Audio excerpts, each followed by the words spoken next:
बिस्मिल्लाहिर्रहमानिर्रहीम अस्सलाम वालेकुम। आज की इस छोटी सी वीडियो में हम 12 के 12 टेंस बहुत ही आसान मेथड के साथ पढ़ने वाले हैं और इस सिंपल से चार्ट के अंदर आपको 12 के 12 टेंस मिल जाएंगे।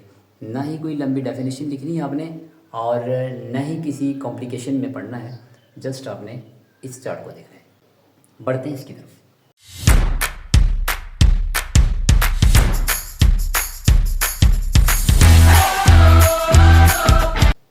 तो आपने हर टेंस के अंदर 3 चीज़ों को याद रखना है और 3 चीज़ों में पहली चीज़ है कि किसी भी टेंस का हेल्पिंग वर्ब कौन सा है, and the second thing is कि हर कौन से टेंस के अंदर वर्ब की कौन सी डिग्री यूज़ होगी, और लास्ट वन है आइडेंटिफिकेशन।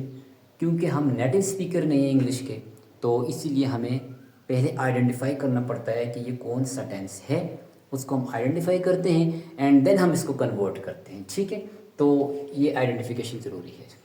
अभी एक्सप्लेनेशन में मैं समझा देता हूँ कि ये क्या है।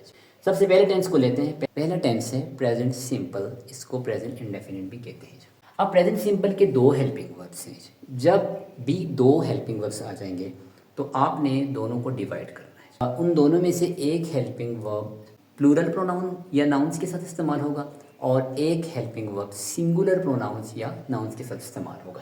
जैसा कि इस टेंस के अंदर डू प्लूरल प्रोनाउंस के साथ इस्तेमाल होगा या नाउन्स के साथ, और इस तरह डज सिंगुलर के साथ जुड़ेगा। बेस फॉर्म इस्तेमाल होती है। बेस फॉर्म का मतलब first form of the verb, और यहाँ पर एस या ई एस लिखा हुआ है। ये एक ऐसा टेंस है 12 टेंसेस में जिसमें अगर सब्जेक्ट सिंगुलर है, सिंगुलर से मुराद ही है, शी है, इट है या कोई सिंगल नेम है जो सब्जेक्ट के तौर पे इस्तेमाल हो रहा है, अगर वो किसी फिक्रे के शुरू में आ रहा है, सिर्फ प्रेजेंट इंडेफिनिट की बात हो रही है, तो आपने उस जुमले का वर्ब तलाश करना है एंड उस वर्ब के साथ आपने एस और ई एस का इजाफा करना है। मैं एग्जाम्पल में अभी इसको क्लियर करता हूँ। बेस फॉर्म और एस और ई एस का इजाफा होगा। ये सिर्फ उसके सादा जुमलों की बात हो रही है। ता है, ती है, ते हैं, ता हूँ, ये इसकी आइडेंटिफिकेशन आती है। हमने एक सेंटेंस बनाया, ही प्लेज क्रिकेट।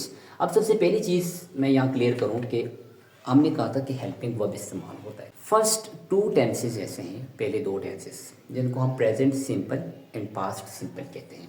इन दोनों टेंसेस के जो सिंपल सेंटेंसेस होंगे उसके अंदर आपको हेल्पिंग वर्ब नहीं यूज़ करना होता, उसमें हेल्पिंग वर्ब नहीं यूज़ होता। ठीक है, यानी इन दोनों के जब सिंपल सेंटेंस बनाएंगे तो जस्ट आपने सब्जेक्ट वर्ब एंड ऑब्जेक्ट लगाना है। ठीक है, there will be no helping verb in the simple sentences of present simple and past simple. अच्छा, तो हमने लिखा अगला लफ्ज़ है। अब देखिए यहाँ पर मैं वो चीज़ क्लियर कर रहा हूँ जो मैं एस और ई एस का बता रहा था। देखिए ही क्या है जी, सिंगुलर सब्जेक्ट है। ही, शी, इट सिंगुलर सब्जेक्ट्स हैं, तो यहाँ ही आया। तो चूँकि हमने बनाना था, हमें सेंटेंस बनाना है प्रेजेंट इंडेफिनिट का, तो हम किसी सिंगुलर सब्जेक्ट पर बनाएंगे जाकर। वो क्रिकेट खेलता है, वो चाय पीता है, लड़की कपड़े धोती है। ठीक है, इस तरह के सेंटेंसेस होंगे, यानी सिंगुलर पे होंगे। और जब सिंगुलर पे होंगे तो आप क्या करेंगे, उसका जो भी सिंगुलर सब्जेक्ट अगर आएगा ही, शी, इट या सिंगुलर नेम आएगा, तो आपने उसका वर्ब ढूंढना है। अब वर्ब क्या है, खेलना, प्ले। वर्ब का मतलब होता है एनी एक्शन, तो यहाँ पर एक्शन क्या हो रहा है, खेलना। तो हमने इसका वर्ब ढूंढा एंड देन हमने क्या कर दिया, उस वर्ब के साथ एस लगा दिया। ठीक है, एस का ऐड कर दिया क्योंकि यहाँ पर क्या था, ये सिंगुलर था। ठीक है, अगर यहाँ पर दे होता तो हम इजाफा ना करते। आई, वी, यू, दे अगर आएगा तो इजाफा नहीं करेंगे। ठीक है, इसी को अगर मैं कहूँ कि वो क्रिकेट खेलते हैं तो हम लिखेंगे they play cricket, they plays नहीं होगा। ठीक है, आपने सब्जेक्ट को देखना है। थोड़ा सा इसमें कॉम्प्लिकेशन है, मैं डिटेल में जा रहा हूँ इसलिए। अगर सब्जेक्ट सिंगुलर है, मैं फिर से बता रहा हूँ, अगर सब्जेक्ट सिंगुलर है तो वर्ब के साथ एस या ई एस का इजाफा करना है। और एस और ई एस क्या होता है ये मैंने अपने चैनल के ऊपर प्रेजेंट इंडेफिनिट डिटेल से बताया हुआ, आपको वहाँ जाकर देख सकते हैं। और अगर ये प्लूरल है, I, we, you, they, we play cricket, I play cricket, you play cricket, लेकिन he plays cricket, she plays cricket.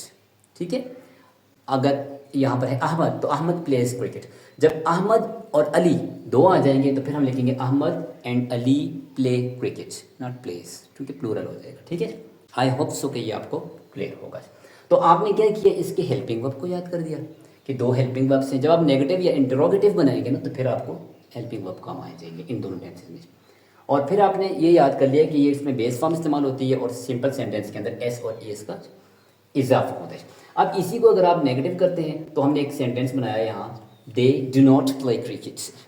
अब जब भी आप इसके नेगेटिव सेंटेंस में जाएंगे तो वहाँ पर आपने फिर एस और ई एस का इजाफा नहीं करना। आई होप सो कि ये वाला टेंस क्लियर हो गया। अब पास्ट सिंपल की तरफ बढ़ते हैं तो पास्ट सिंपल का एक ही हेल्पिंग वर्ब है डिड। जहाँ पर दो हेल्पिंग वर्ब होंगे तो आपने डिवाइड कर देना है, ठीक है। जहाँ पर एक होगा तो सारे के सारे प्रोनाउंस के साथ, सारे के सारे नाउन्स के साथ वो वही वाला इस्तेमाल होगा। अच्छा जी, इसके जो सादा जुमले हैं देखिए, सेकंड लिखी हुई है और साथ लिखा हुआ है कि सिंपल सेंटेंसेस।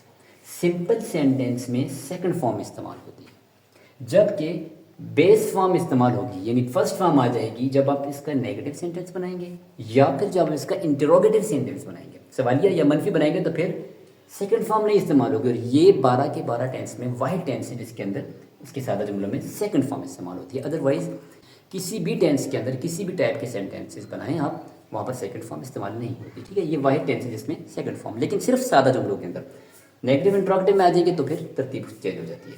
इसकी पहचान क्या है जी, ता था, ती थी, ते थे, ठीक है। जैसे हम ही प्लेज क्रिकेट है तो हम अगर कहते हैं वो क्रिकेट खेलता था, ता था आ गया तो फिर हम क्या करेंगे, इस रूल को फॉलो करेंगे। जैसे यहाँ हमने सेंटेंस बनाया, बी हुआ है, ही प्लेड क्रिकेट। अब क्या करना था, यहाँ पर आपने देखा कि उसने कहा था कि अगर सादा जुमला है तो second form of the verb use होगी, ठीक है।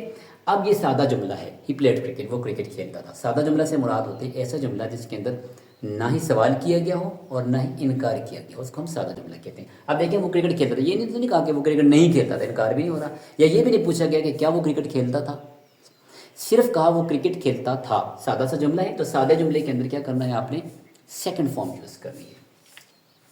तो ही, तो हम प्ले की सेकंड फॉर्म बनाई, played, he played cricket, subject verb and object, he played cricket. बहुत सिंपल सा है, अगर आप टेंसेस को सीखना चाहें तो इस वीडियो के अंदर ही आप 12 के 12 टेंसेस को सीख सकते हैं, ठीक है। आपको ये 3 चीज़ें याद करनी है। और इसी तरह अगर आप इसको नेगेटिव बनाएंगे तो इसकी मैंने ना तीनों एग्जाम्पल्स बनाई हैं ताकि आपको क्लियरली समझ आ जाए कि नेगेटिव और इंट्रोगेटिव में बेस फॉर्म इस्तेमाल होती है। जब आप सेंटेंस नेगेटिव बनाते हैं तो सेंटेंस स्ट्रक्चर हो जाता है subject plus helping verb plus not plus verb plus object, ठीक है। तो सब्जेक्ट प्लस हेल्पिंग वर्ब लगाएंगे तो हेल्पिंग वर्ब क्या है इस टेंस का, डिड है। तो ही डिड, यानी ही शी इट सबके साथ डिड इस्तेमाल होगा क्योंकि एक ही है, कोई कॉम्प्लिकेशंस नहीं है इधर। तो ही डिड, फिर नॉट लगाना है, ही डिड नॉट, फिर यहाँ पर क्या करना है, फर्स्ट फॉर्म। नेगेटिव सेंटेंस है तो फर्स्ट फॉर्म लगेगी। क्यों फर्स्ट फॉर्म लगेगी, क्योंकि ऑलरेडी यहाँ पे डिड इस्तेमाल हो गया है। तो did is the second form of verb, already do की सेकंड फॉर्म होती है डिड। तो यहाँ एक सेंटेंस के अंदर आप 2 मरतबा सेकंड फॉर्म नहीं यूज़ कर सकते, इसीलिए रूल यही है कि आप जब डिड इस्तेमाल हो जाए तो आप फर्स्ट फॉर्म इस्तेमाल करें। He did not play cricket, ये वाला जो पार्ट है ये कभी शफल नहीं होता, ये अपनी जगह पे सेम रहेगा। Played cricket, play cricket, play cricket, तो ये अपनी जगह पे सेम रहता है, ठीक है। अब इसी को जब आप इंटरोगेटिव बनाओगे तो फिर थोड़ी सी तरतीब चेंज करेंगे आप। इंटरोगेटिव सेंटेंस बनाते वक्त आप हेल्पिंग वर्ब को शुरू में ले आते हो जुमले के, और उसके बाद आप सब्जेक्ट लिखते हो, फिर वर्ब एंड फिर ऑब्जेक्ट। डिड, फिर आपका ही सब्जेक्ट, और फिर वर्ब प्ले एंड क्रिकेट अपनी जगह पे आ गए, ठीक है। तो आपने देखा कि इस टेंस के अंदर सादा जुमलों के अंदर हमने क्या किया, सेकंड फॉर्म इस्तेमाल की। जब जुमला हमने नेगेटिव बनाया तो फर्स्ट फॉर्म इस्तेमाल की प्ले, और जब हमने इंट्रोगेटिव बनाया तो फिर भी फर्स्ट फॉर्म इस्तेमाल की, क्योंकि यहाँ पर डिड इस्तेमाल हो रहा है दोनों के अंदर। आई होप सो कि ये भी क्लियर हो गया होगा। उसके बाद है फ्यूचर सिंपल। फ्यूचर सिंपल के 2 हेल्पिंग वर्ब्स हैं, विल और शेल। वैसे शेल का इस्तेमाल अब बहुत कम किया जाता है, विल ही यूज़ होता है, लेकिन ग्रामेटिकली विल और शेल दोनों इस्तेमाल किए जाते हैं। तो इसमें भी बेस फॉर्म इस्तेमाल होती है, यानी फर्स्ट फॉर्म सारे टेंस के अंदर। इसका की सादा सी पहचान है कि किसी भी जुमले के आखिर में गा गे आता है, ठीक है। मैं खाना खाऊंगा, हम दौड़ेंगे, वो क्रिकेट खेलेगा, वगैरह वगैरह, ठीक है। He will play cricket, simple सा है। अब यहाँ से आपने क्या कर देना है, जब भी सब्जेक्ट लिखेंगे पहले 2 टेंस खत्म, तो अब आपने हेल्पिंग वर्ब का इस्तेमाल फौरी करना है सब्जेक्ट के बाद। तो जब आपने सब्जेक्ट लिखा फिर क्या लिख दिया, will, he will play cricket, subject plus helping verb plus object, ठीक है। तो आपने इन तीनों चीज़ों को याद किया तो जुमला बनाना आसान हो गया। उसके बाद नेक्स्ट टेंस है प्रेजेंट कंटिन्यूस। इसको कहते हैं फ़ेल हाल जारी। ये ऐसे सेंटेंसेस होते हैं कि जिसमें कोई काम हो रहा होता है कंटिन्यू। ये एक ऐसा टेंस है जिसके अंदर 3 हेल्पिंग वर्ब्स हैं। 12 टेंसेस में वाहिद टेंस जिसमें 3 हेल्पिंग वर्ब्स हैं। Is, am, are. He, she, it के साथ या सिंगुलर नेम के साथ इज इस्तेमाल होता है, आई के साथ एम इस्तेमाल होता है, वी, यू, दे या प्लूरल नेम के साथ आर इस्तेमाल होता है। ठीक है। बेस फॉर्म इस्तेमाल होती है plus I N G. Base form plus I N G यानी फर्स्ट फॉर्म के साथ आपने आई एन जी लगाना है। ये सारे आप कॉन्टिन्यूस के जितने भी टेंसेस आएंगे 6 के 6 टेंसेस होते हैं कॉन्टिन्यूस के, तो सब में आपने base form plus I N G लगाना है। तो इसकी पहचान है रहा है, रही है, रहे हैं। यानी जुमले के आखिर में रहा है, रही है, रहे हैं आएगा, तो आपने समझ लेना कि ये प्रेजेंट कंटिन्यूस का जुमला है। जैसे हमने यहाँ सेंटेंस बनाया, he is playing cricket. He subject, he के साथ, ही शेड के साथ इज लगना था तो ही के साथ इज लगाया, और फिर क्या हुआ जी, प्ले की फर्स्ट फॉर्म और प्लस आई एन जी यानी प्लेइंग बन गया। First form I N G, playing cricket. इसी तरह पास्ट कंटिन्यूस में आपने थोड़ा सा चेंज करना है जुमला जब बनाएंगे हम। अब आप जुमले की तरफ जाते हैं बाद में। इसमें 2 हेल्पिंग वर्ब्स हैं, वॉज और वॉर। ही, शी, इट और आई के साथ वॉज इस्तेमाल होता है, वी, दे और प्लूरल नेम्स के साथ वर्ड इस्तेमाल होते हैं। Base form plus I N G same rule है, सिर्फ प्रेजेंट से पास्ट की तरफ आया तो रूल चेंज नहीं होता। अच्छा जी, इसकी पहचान जो है यहाँ, जैसे कि यहाँ पर प्रेजेंट में रहा है था तो अब रहा था, रही थी, रहे थे, ऐसे आएगा किसी भी जुमले के आखिर में। He was playing cricket. ठीक है, ही वॉज। अब देखें यहाँ पर इज था, जस्ट आपने क्या किया, इज हटा के आपने पास्ट कंटिन्यूस का हेल्पिंग वर्ब लगा दिया। तो जब वो लगाया तो टेंस ही चेंज हो गया पूरा। ही इज प्लेइंग क्रिकेट, वो क्रिकेट खेल रहा है। ही वॉज लगाया तो चेंज हो गया, प्लेइंग क्रिकेट, क्रिकेट खेल रहा था। तो चेंज एक ही चीज़ है, बाकी जुमला बनाना सेम हो गया। तो फ्यूचर कंटिन्यूस अगला टेंस है, 2 हेल्पिंग वर्ब्स हैं, विल बी और शेल बी, सेम रूल है। बेस फॉर्म इस्तेमाल होती है प्लस आई एन जी, वही वाला। पहचान होगी रहा होगा, रही होगी, रहे होंगे, ऐसे आएगा किसी भी फिक्रे के आखिर में। और यहाँ हमने जुमला बनाया ही, और फिर उसके साथ वाज को हटा के उसकी जगह पे क्या लगा दिया, विल बी। यानी 2 हेल्पिंग वर्ब है, ही शेड के साथ आई और वी के साथ शेल भी इस्तेमाल होता है, बाकी तमाम के साथ विल भी इस्तेमाल होगा। ठीक है, तो ही विल बी, उसके बाद प्ले और plus I N G, playing बन जाएगा, और क्रिकेट, वही यानी सेम चीज़ है। आई थिंक सो कि इसमें डिटेल में जाने की ज़रूरत नहीं है। उसके बाद अगला टेंस है प्रेजेंट परफेक्ट टेंस, फ़िलहाल मुकम्मल जिसको हम कहते हैं। ये एक ऐसा टेंस है जिसके अंदर काम मुकम्मल हो चुका होता है। सो 2 हेल्पिंग वर्ब्स हैं इस टेंस के, और वो है has and have. He, she, it और सिंगुलर नेम के साथ हैज़, आई, वी, यू, दे और प्लूरल के साथ हैव इस्तेमाल होता है। थर्ड फॉर्म इस्तेमाल होगी प्रेजेंट परफेक्ट टेंस के अंदर, past perfect and future perfect के अंदर। नेगेटिव सेंटेंस, इंटरोगेटिव सेंटेंस या सिंपल सेंटेंस, सब ही में नेगेटिव थर्ड फॉर्म इस्तेमाल होगी। पहचान इसकी है, किसी भी फिक्रे के आखिर में चुका है, चुकी है, चुके हैं, लिया है, दिया है, अलीफ आ सकता है, या आ सकती है, ये आ सकता है। ये मैं समझाता हूँ कि ये क्या चीज़ है। अच्छा, एक चीज़ यहाँ पर थोड़ा सा कन्फ्यूजन जो बच्चों को होती है वो मैं क्लियर करता हूँ कि समझ नहीं आती उनको कि ये प्रेजेंट परफेक्ट का जुमला है या फिर पास्ट सिंपल का जुमला है। यहाँ बड़ी कन्फ्यूजन होती है। लाइक हम यहाँ जुमले को देखते हैं, ही हैज़ प्लेड क्रिकेट। तो अगर उर्दू में जुमला आता है, क्योंकि उर्दू से इंग्लिश कन्वर्ट करना होता है, तो अगर उर्दू में जुमला आता है कि उसने क्रिकेट खेल लिया, जैसे मैंने यहाँ पर ये लिखा है ना, अलिफ या क्यों आती है। एक सेंटेंस है कि जी वो क्रिकेट खेलता था, वो क्रिकेट खेलता था, जैसे यहाँ हमने पास्ट में बनाया, ही प्लेड क्रिकेट, वो क्रिकेट खेलता था। ये सेंटेंस ऐसे भी है कि उसने क्रिकेट खेला। अब देखें आखिर में क्या आया, अलीफ, वो भी पास्ट का सिंपल का जुमला है, तो इसीलिए अलीफ लिखा है। उसने चाय पी, ठीक है, छोटी आ रही है आखिर में, तो ये उसकी आइडेंटिफिकेशन बनती है। ठीक है, तो इन दोनों के अंदर मैं कंपैरिजन करवा रहा हूँ, आपको क्लियर हो जाएगा कि प्रेजेंट परफेक्ट और पास्ट सिंपल के सेंटेंसेस में क्या फ़र्क होता है। अगर आपको कहीं सेंटेंस दिया हुआ है कि उसने क्रिकेट खेल लिया है, अगर आखिर में लिया है आया है, ठीक है, या वो चुका है, क्रिकेट खेल चुका है, या उसने क्रिकेट खेल लिया है, उसने चाय पी ली है, तो ये पी ली है जब आ जाएगा तो फिर वो प्रेजेंट परफेक्ट का जुमला होगा। अगर ऐसे हो गया उसने चाय पी ली, तो फिर ये प्रेजेंट परफेक्ट का जुमला नहीं होगा, फिर होगा पास्ट सिंपल का। चाय पी ली लेकिन है नहीं है तो पास्ट सिंपल, चाहे पी ली है तो कंप्लीट हो गया जुमला। I hope so that you are getting my points, कि अगर आखिर में चुका है, चुकी है, चुके हैं, लिया है, दिया है, इस तरह के सेंटेंस आते हैं तो फिर वो प्रेजेंट परफेक्ट होंगे। अगर है नहीं आ रहा, सिर्फ ये उसने क्रिकेट खेल लिया या उसने क्रिकेट खेला, ठीक है, तो ये प्रेजेंट परफेक्ट नहीं होगा, वो प्रेजेंट सिंपल, सॉरी वो पास्ट सिंपल होगा, ठीक है जी।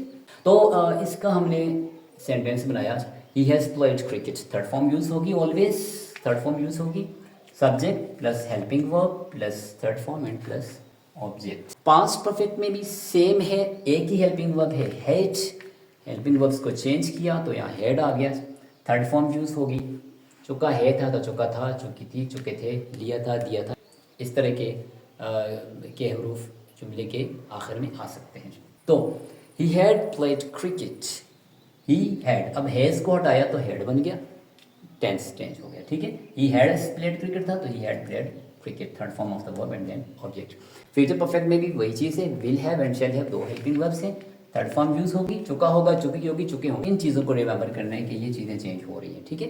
तो इनसे आप शिनाख्त करके फिर आप जुमले को रूल्स के ऊपर जाएंगे। तो पहले आपको ये चीज़ें लाजमी सीखनी है, यानी आइडेंटिफिकेशन क्या होती है, आपको पता चलेगा कौन सा टेंस है, देन आप उसके रूल्स पर जाएंगे।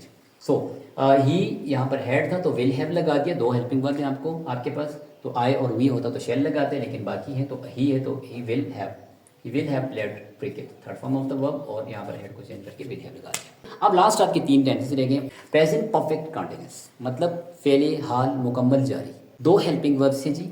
देखिए प्रेजेंट परफेक्ट के अंदर भी दो हेल्पिंग वर्ब थे, present perfect where is, present perfect के अंदर हैज़ और हैव था, और प्रेजेंट परफेक्ट कंटिन्यूस में ये वाला हैज़ और हैव दोनों हैं, लेकिन साथ बिन लगा देना आपने, has been and have been. Base form इस्तेमाल होगी प्लस ING प्लस सिंस या फॉर का इस्तेमाल होगा। अब ये सिंस और फॉर का इस्तेमाल क्या होता है, इसके लिए इसी चैनल के ऊपर एक वीडियो बनाई हुई है, आप उसको सर्च कर सकते हैं, कहाँ पे सिंस इस्तेमाल होगा और कहाँ पे फॉर इस्तेमाल होगा। उसका लिंक मैं डिस्क्रिप्शन में ड्रॉप कर दूंगा, you can search from that link. तो इसकी आइडेंटिफिकेशन में वही है जो यहाँ थी, रहा है, रही है, रहे हैं। अब इन दोनों में डिफरेंस देखना है आपने, लेकिन यहाँ पर क्या चीज़ है, ऐड किया हुआ उसने, प्लस वक्त या मुद्दत होगी। अगर प्रेजेंट परफेक्ट कॉन्टिन्यूस का जुमला होगा तो उसके साथ वक्त या मुद्दत दी होगी। अभी यहाँ पर हम डिस्कशन कर रहे हैं इस पर। देखें, he has been playing cricket since morning, इसी जुमले को हम जब यहाँ जाके देखते हैं तो ही इज़ प्लेइंग क्रिकेट, यहाँ पर वक्त या मुद्दत नहीं दी हुई, यहाँ पर दिया हुआ है कि वो सुबह से क्रिकेट खेल रहा था। अगर वक्त या मुद्दत दी होगी तो प्रेजेंट परफेक्ट कंटिन्यूस होगा, अगर वक्त और मुद्दत नहीं होगी तो ये प्रेजेंट कंटिन्यूस का जुमला होगा, ठीक है। तो he has been, he she it और सिंगुलर नेम के साथ हैज़ बिन लगेगा, ठीक है। आई विल यू दे या प्लूरल के साथ हैव बिन लगेगा। He has been playing cricket since morning, वो सुबह से क्रिकेट खेल रहा है, टाइम दिया हुआ है। और उसके बाद बिल्कुल अगला टेंस है पास्ट परफेक्ट कंटिन्यूस, बिल्कुल वही चीज़ है, आपने हेल्पिंग वर्ब चेंज कर देना है। पास्ट सिंपल में हेल्पिंग वर्ब था डिड और एक ही हेल्पिंग वर्ब था, और पास्ट परफेक्ट कंटिन्यूस में हैड बिन एक ही हेल्पिंग वर्ब है। हैज़ फॉर्म इस्तेमाल होगी प्लस ING, वही रूल है, सिंस या फॉर का इस्तेमाल होगा। और रहा है से हम रहा था, रही थी, रहे थे पर आ गए, ये चीज़ें वही वाली हैं जो ऊपर थी, सिर्फ वक्त या मुद्दत जो है वो उसके अंदर आपने डिफरेंस करना है। अगर वक्त और मुद्दत दी हुई है तो ये प्रेजेंट पास्ट परफेक्ट कंटिन्यूस का जुमला है, अगर वक्त और मुद्दत नहीं तो ये पास्ट कंटिन्यूस का जुमला है, ठीक है। He had been, has been को हटा दिया तो हैड बिन लग गया, play first form plus ING, और उसके बाद वही चीज़ फॉर क्रिकेट फॉर 2 आवर्स, यहाँ पर हमने फॉर लगाया है, सिंस नहीं लगाया। दिन, घंटा, महीना और साल के लिए आपने फॉर इस्तेमाल करना होता है, ठीक है। उसके बाद लास्ट आपका टेंस है फ्यूचर परफेक्ट कंटिन्यूस, दो हेल्पिंग वर्ब्स हैं, will have been and shall have been. मेरे ख्याल से आप दौड़ लगा लें फिर भी आपको समझ आ जाएगी, क्योंकि चीज़ें डिटेल से डिस्कस हो चुकी हैं। Base form plus ING, since या फॉर, वही चीज़ है तीनों टेंसेस के अंदर, रहा होगा, रही होगी, रहे होंगे। यहाँ पर आप ऑलरेडी रहा होगा, रही होगे, रहे होंगे में ये में, तो अगर वक्त या मुद्दत है तो ये वाला टेंस होगा, वक्त और मुद्दत नहीं है तो फिर फ्यूचर कंटिन्यूस होगा। He will have been playing cricket since morning, ये वाला हेल्पिंग वर्ब उठा के लिखते हैं, ठीक है। अब आपको मैं एक तरीका बताता हूँ, आपने क्या करना है, एक जुमला लेना है। मिसाल के तौर पर मैंने यहाँ पर ही प्लेस क्रिकेट था, तो आप कोई और जुमला लें, आप लिख सकते हैं कि ही राइट्स अ लेटर, तो उसका नेगेटिव बनाएं, प्रेजेंट सिंपल का नेगेटिव बना दें। He does not write a letter, does he write a letter, फिर उसका प्लूरल बना दें, they write a letter, they do not write a letter, do they write a letter, ठीक है। इस तरह एक ही टेंस के बहुत सारे आप सेंटेंसेस बनाएं, फिर आप अगले टेंस पे जाएं, उसके बनाएं, फिर नेक्स्ट पे जाएं। तो ये प्रैक्टिस जितनी ज़्यादा करेंगे तो आपको टेंसेस चुटकी में आ जाएंगे। सो प्रैक्टिस कीजिएगा, और ये चार्ट आपको बहुत काम देगा। इसको भी अपने पास एक स्क्रीनशॉट आप ले सकते हैं। मिलते हैं एक नई वीडियो के साथ, इजाज़त दीजिएगा, अल्लाह हाफिज़।